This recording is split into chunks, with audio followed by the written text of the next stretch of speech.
Okay, welcome back to Locked on Buffs. Appreciate you guys for tuning in every single day, making me your first listen of the day. We are free and available wherever you get your podcast. Make sure to like, subscribe, and follow so you don't miss out on a moment of the coverage. Let's talk Boo Carter baggage, cons, if you will. This isn't a segment meant to shoot down a young man. This is a segment to highlight sort of what's wrong, what's going on behind the closed doors that raise some red flags, right? We know Deion Sanders runs a tight ship. There's been minimal trouble, if any, at Colorado. I think the only one I could think of is Bishop Thomas, and he just wasn't handling school stuff in the classroom. And I think that's about it, right? I think Cormani McLean, same thing, former blue chip guy that wasn't handling stuff all around. But there's been no legal issues. There's been none of that. Same thing with Boo Carter, no legal issues. It's just he is experiencing some things and has had, I think he's doing things his way, and I don't think it's the right things to do. Let's just put it that way. According to CBS, Carter was confronted by team leaders. Sources told CBS that the altercation occurred on July 16th between Carter and his teammates, and then Carter has not been with the team since. They said it's not an NIL situation, revenue share compensation, no money stuff. It's basically he's pissed that the leadership council called him out for violating multiple team rules. And so he's been away with the team. There was rumors that he's been in California. So there's that. And then this also another red flag. And I don't know how many of you follow the NBA or the NBA draft, but Carter, well, let's just go with the representation factor. There's a quote in here from his former representation, I guess now, Isaac Connor, who is now his former agent. And his now former agent said, quote, "I did represent Boo. However, I'm not sure I still do.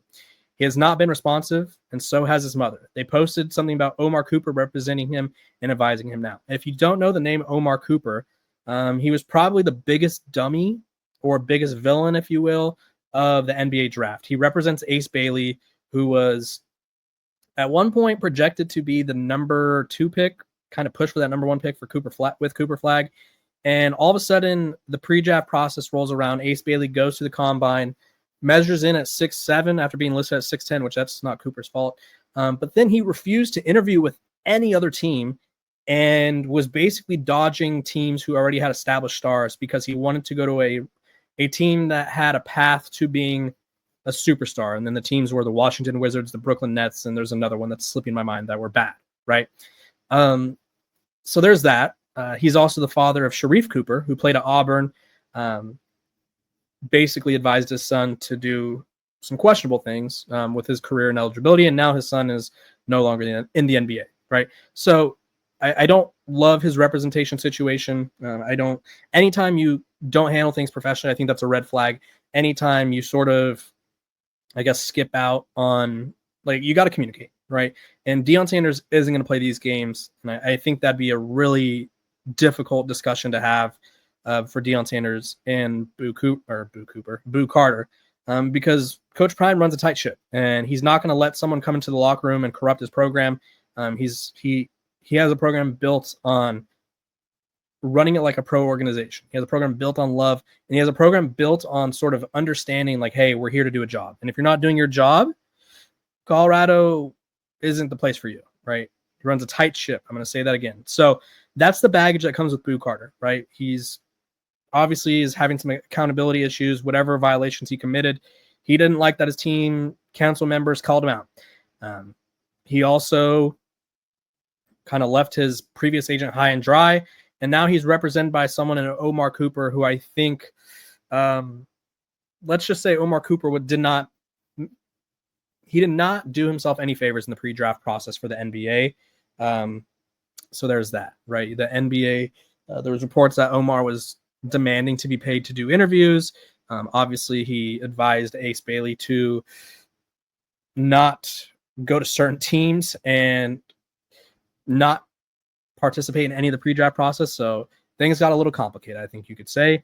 That being said, Boo Carter's a really good player. So if Coach Prime and company are confident enough that, like, hey, Boo Carter's going to come to Boulder, put in the work, not be a distraction, not try to hold them hostage for money or something, then I think you could justify taking that chance. But if you even have the slightest doubt of his motivations, his effort level, his ability to mesh with the players, mesh with the team, sort of alter the chemistry, you don't do it, right? And it's as simple as that. You don't do something that can mess up what you have going, because other than that, if you do, life's going to get hard. Life's going to get difficult, and you could have this situation all over again next year. So we will stay tuned. I'll keep you guys updated every step of the way, because that's what I do over here on Locked On Buffs. Appreciate you guys for tuning in every single day, making me your first listen of the day. We're free and available wherever you get your podcast. Make sure to like, subscribe, and follow. When we come back, we're going to be talking about Colorado trying to flip a blue chip recruit from a Big 12 rival.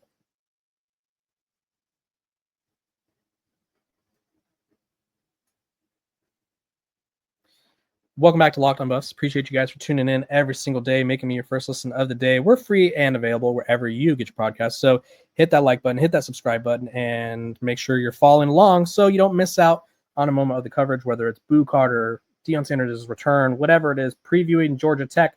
We got it all over here. And I'm trying to pull up what we need to discuss next because my phone just died.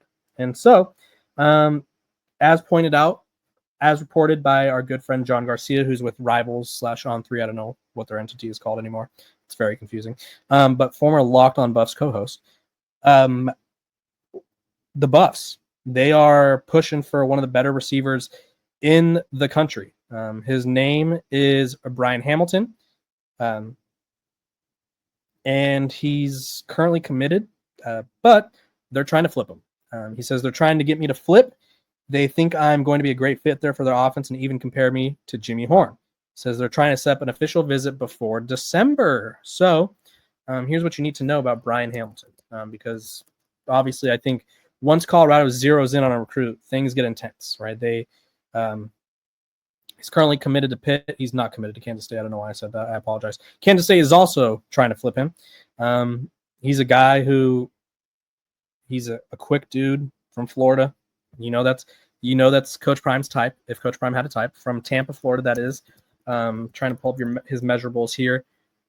Track and field guy, multi-sport athlete, has that Florida speed, 5'11", 165. So I'd say he has that LeJohntay Wester, Jimmy Horn build. This past year, 50 catches for 818 yards, 16.4 yards per catch, 8 touchdowns, and then he also had a kickoff return for a touchdown on special teams as well. Dynamic guy that can do a little bit of everything. And again, Colorado's recruiting class, I don't think it's where they want it to be. That being said, I think it's going to ramp up here pretty quick, right? I do think the Buffs are going to be making some moves anytime now. Currently ranks 8th in the country, according to 24/7. They have 9 commits, linebacker, safety, linebacker, tight end, offensive tackle, safety, linebacker, athlete, and D'Amato Pecker Jr., JUCO guy, and Maurice Williams. So they don't have any skill position players on offense at this time. I guess tight end kind of, but no receivers, no running backs. And they brought in a slew of receivers this past class. I get that. They're always good at bringing in transfer receivers. That being said, the transfer portal works both ways, right? And I'm not saying that I don't want those guys to hang around in Boulder, but if you said, hey, Kevin, do you expect Colorado to return every single receiver on the roster next season? It'd be hard to tell you I do, because that's just not how college football works these days. So I do think that there's going to be a little bit more of a push for him. One, Florida is Coach Prime's domain. He loves a good Florida recruit. 2, I mean, let's just say the obvious out loud. Yes, they need receiver talent. Yes, he's a talented guy. They also need people, or want people, who have a connection. I won't say they want guys who are connected to this team, but Pat Narduzzi, Deion Sanders, little rivalry, remember? Remember when Pat Narduzzi called out Deion Sanders for how he's building his roster through the transfer portal? Yeah, it'll get complicated.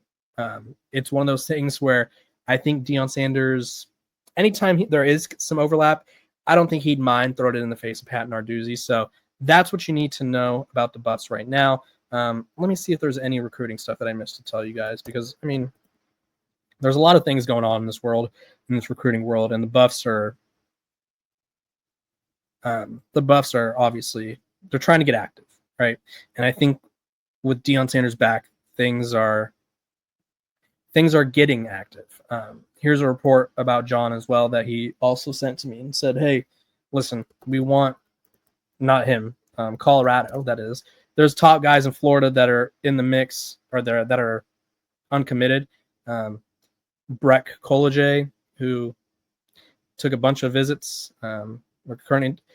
He took a visit to Colorado, USC, Georgia, Miami, and Oklahoma. They're all in the thick of things. But currently it looks like other programs are leading for his recruitment, but it says who could rule out the home state option in Colorado. He's a Colorado transplant. So Colorado has a chance there. And other than that, the Buffs are still looking for guys. I think Colorado is more of a flip team. So like I said, it's flipness. So we're going to start seeing Colorado offer guys who are committed elsewhere. And I think that Deion Sanders and his staff are going to upset some people with that. And that's just how the business goes. So I appreciate you guys for tuning in every single day, making me your first listen of the day. We are free and available wherever you get your podcasts. Make sure to like, subscribe, and follow. I will see you guys tomorrow.